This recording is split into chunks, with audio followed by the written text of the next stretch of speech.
Does your cat go absolutely insane in the middle of the night? You're dead asleep. The house is quiet, and then, out of nowhere, it sounds like a bowling ball rolling through your hallway. Your cat is sprinting from room to room, jumping on furniture, sliding across the floor, knocking into walls at full speed at 3 a.m. for no apparent reason. Most people call them the zoomies. It's become a joke, a meme, something cat owners bond over while comparing dark circles under their eyes. But here's what nobody tells you. Your cat isn't being hyper. They're not losing their mind, and they're not doing it to ruin your sleep. What happens at 3 a.m. in your house is driven by something so old and so deep that it predates your home, your city, and your entire civilization. And by the time we get to number 7, you'll understand why those 3 a.m. sprints aren't chaos. They're your cat doing the one thing they were put on this earth to do. And they're doing it for you. Let's start with what everyone assumes. 1. They're not burning off energy. They have plenty of outlets. The standard explanation goes like this. Indoor cats don't get enough exercise during the day, so at night, all that pent-up energy explodes. The zoomies are basically a pressure release valve. Too much energy, not enough activity. Boom. It sounds logical, but here's the thing. Cats who have access to outdoor space still do it. Cats who play intensely during the day still do it. Cats who spent the entire afternoon chasing a feather toy until they collapsed still get up at 3 a.m. and tear through the apartment like they're training for the Olympics. If excess energy were the real explanation, a good play session before bed would stop the behavior. And sometimes it does reduce it, but it almost never eliminates it because the zoomies aren't caused by leftover energy. They're caused by a clock, a biological clock that's been ticking inside your cat's species since long before they ever lived in a house. The 3 a.m. run isn't about energy levels, it's about timing, and the timing isn't random, it's ancient. 2. Your cat is crepuscular, and that changes everything.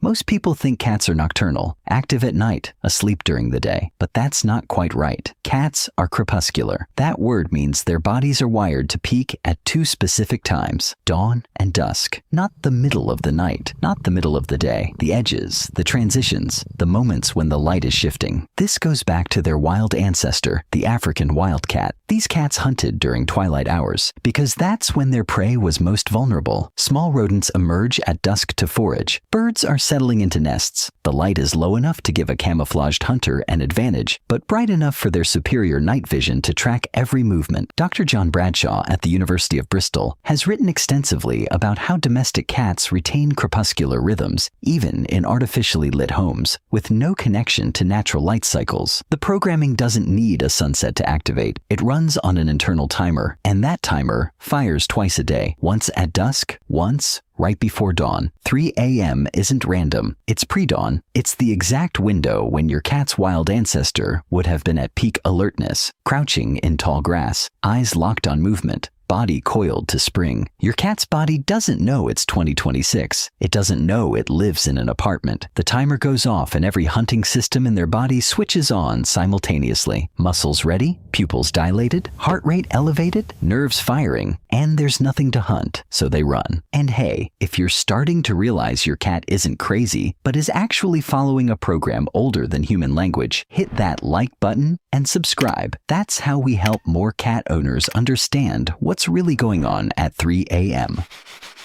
3. The route isn't random either. Here's something most people never notice because they're too busy being woken up. Your cat doesn't just run anywhere, they run the same route. Every time, maybe not identical to the inch, but remarkably consistent. Down the hallway, through the living room, around the kitchen island, back down the hallway. Repeat. That's not chaos, that's a patrol. In the wild, cats maintain territories that they survey regularly. Not casually, methodically, they walk the boundaries. They check entry points. They scan for changes. A new scent, a displaced object, evidence that something else has been in their space. This patrol is how they maintain control over their environment, and it happens most intensely during their peak activity windows, dawn and dusk. Your cat's 3 a.m. sprint follows the perimeter of their territory, which happens to be your apartment. They're running the fence line, checking the borders, making sure everything is where it was when they last checked. That jump onto the windowsill isn't random. They're checking the outside. That skid through the kitchen isn't aimless. They're passing the door. That sprint down the hallway hits every major entry and exit point in the home. You think your cat is going crazy. Your cat thinks they're doing doing their job. Same route, same time, same purpose, every single night.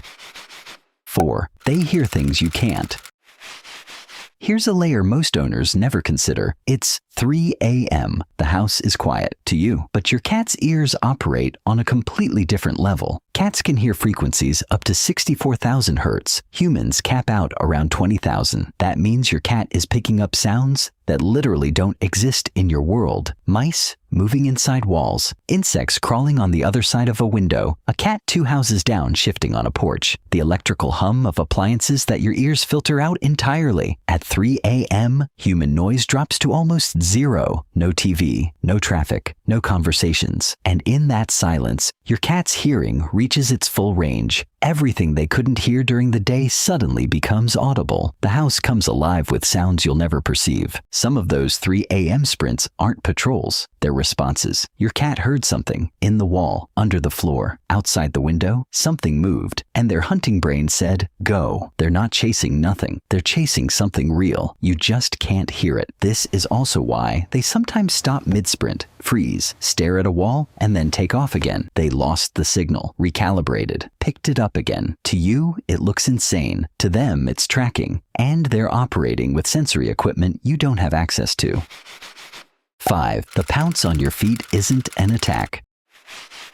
We need to talk about this one because it happens to almost everyone and the reaction is always wrong. You're asleep, your foot moves under the blanket, and your cat launches onto it like a furry missile, claws out, teeth engaged, full commitment. You yelp, you kick, you yell their name. They scatter. 20 minutes later, they do it again. Most people interpret this as aggression, or at best, annoying play. But what actually happened is simpler and sadder than either of those. Your cat's hunting system was fully activated. Their eyes were scanning for movement, and your foot shifted under the covers. To a brain running at full predatory capacity, a small shape moving under a fabric surface looks exactly like a small animal moving under ground cover. Exactly. The size is right. The movement pattern is right. The concealment is right. Your cat didn't attack your foot. They caught prey. For a fraction of a second, every instinct they have told them that the thing under the blanket was real, and they committed. The fact that it was your foot is a mistake, but it's not a behavior problem. It's a hunting system doing exactly what it was designed to do, firing on the only available target. Your cat isn't being bad. They're being a cat. The problem isn't the pounce. The problem is that there's nothing better to pounce on.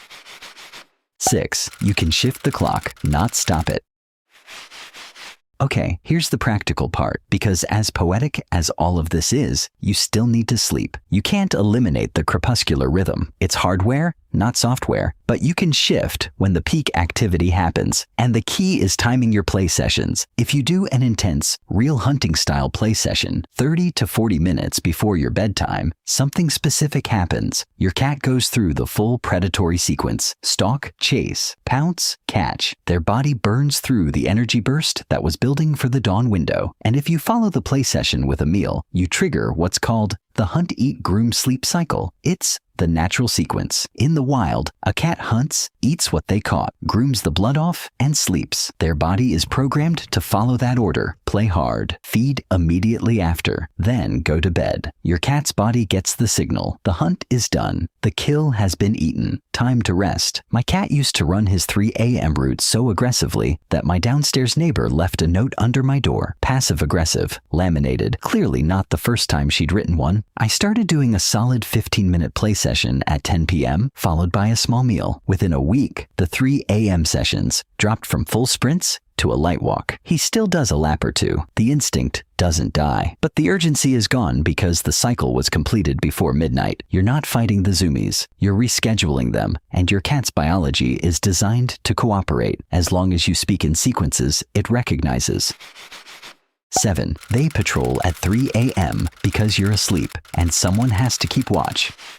Here's what every point has been leading to, and it's the part that changes the 3 a.m. sprints from an annoyance into something you won't be able to unhear. You're asleep, every night for 7, 8, 9 hours. Your eyes are closed. Your muscles are still. Your hearing drops to almost nothing. Your awareness of the world around you goes to zero. For a third of every single day, you are completely, totally defenseless. Your cat knows this. They don't understand sleep the way you do. They don't have a concept of resting for health. What they see is the person they're bonded to entering a state where they can't react, can't run, can't fight, every night, like clockwork. And every night, right at the hour when their own body shifts into its highest state of alertness, they get up and they check the hallway, the doors, the windows, the sounds in the walls, the smell of the air, every corner of the territory that surrounds the place where you're lying unconscious. That's not the zoomies. That's a patrol. Run at full speed because the territory is large and the window is short, and every second matters when the person you're guarding can't guard themselves. Your cat doesn't run at 3 a.m. because they're bored. They run at 3 a.m. because that's when you're most vulnerable, and something in them, something older than language, older than houses, older than the concept of a pet, says, "Not on my watch." You've spent years being annoyed by the 3 a.m. sprints, groaning into your pillow, yelling their name in the dark, wondering what's wrong with your cat. Nothing is wrong with your cat. Every night while you sleep, a 10-pound animal with a heart full of ancient code gets up in the dark and runs the perimeter of your world to make sure nothing got in while your eyes were closed. The zoomies were never madness. They were a nightly promise. You sleep, I'll watch, and nothing gets past me.